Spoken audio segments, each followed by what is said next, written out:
Dear viewers, welcome again to the analysis of YOLENO TV. I'm glad you're well from wherever you're watching this channel. I appreciate your support so much for supporting this channel by subscribing to this channel and by always giving us a like. So on to our analysis for this session. SMARTMATEC BV International Company has refused to exit the Kenyan market. And if you're not aware, then this time round they are planning to do something that is going to be dangerous for Kenya and the whole of this African continent. I've seen many analysts, commentators talk about open servers. SMARTMATEC refused to open servers, but few understand why this is so important to Azimio and especially to George Njoroge, the IT expert of Azimio One Kenya Lands. Because back then when George Njoroge requested for that server access, he wanted to understand the logical flow of the SMARTMATEC system, especially how it gets fed by the forms and how it relays the forms to the National Tallying Center. Let me take you back to a response they issued last year when George requested to have server access and Supreme Court had issued that directive that George Njoroge be allowed to check. This is what SMARTMATEC issued as a response. As per your requests regarding the provision of image of NTC servers, we would like to clarify that such images contain software owned and copyrighted by SMARTMATEC and is thus IP protected.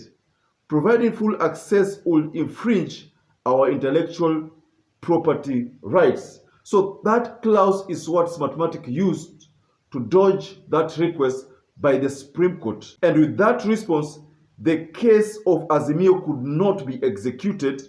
That's why I still maintain that George Njoroge was right when he said that when you capture an image, it should be received the way it was captured with the metadata retained.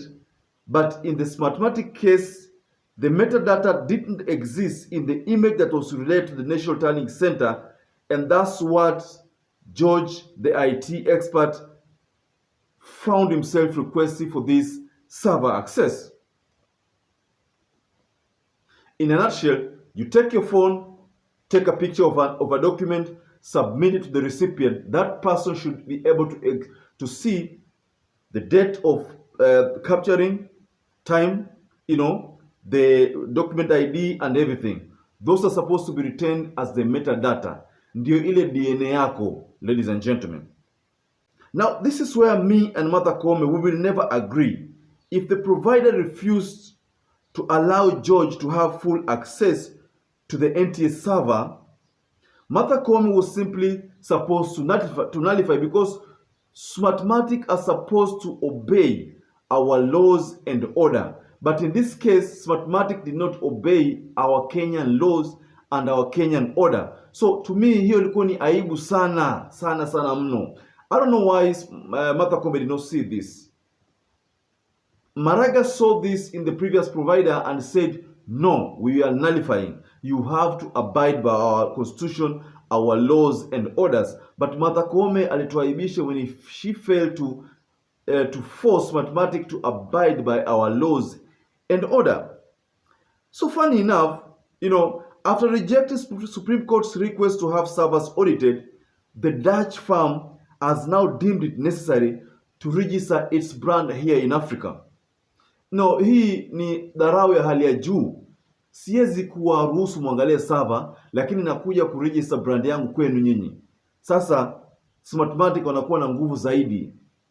So, reliable sources reveal that SMARTMATEC pushed to have its brand registered locally, and that according to the information we have, the request was suspiciously approved by the Kenya Industrial Property Institute, that is KIPI, and KIPI is a Kenyan body that deals with brand registrations.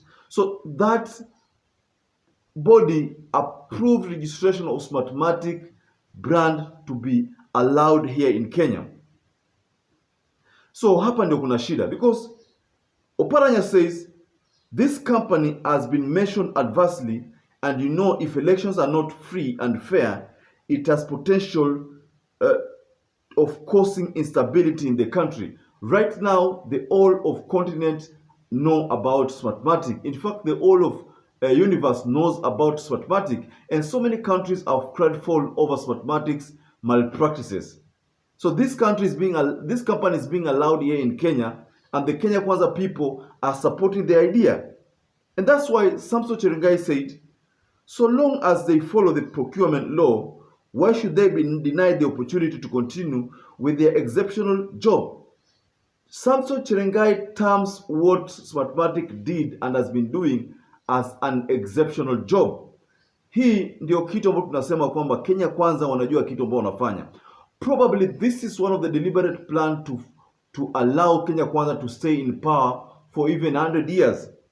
That is what Malala is doing, trying to create one party, a party that will rule forever, so that they just say Malala atakuwa president, Mudavadi atakuwa president, Kingi atakuwa president, Cherengai atakuwa president, Sudi atakuwa president. Smartmatics here their job is just to rubber stamp. Yes. So they are looking for a permanent dealership here in Kenya, so that the Kenya Kwanza will forever take Smartmatic as the main provider of the elections in Kenya. That is the reason why you find that the IEBC of the day has been designed in a way that they will only favor the Kenya Kwanza people.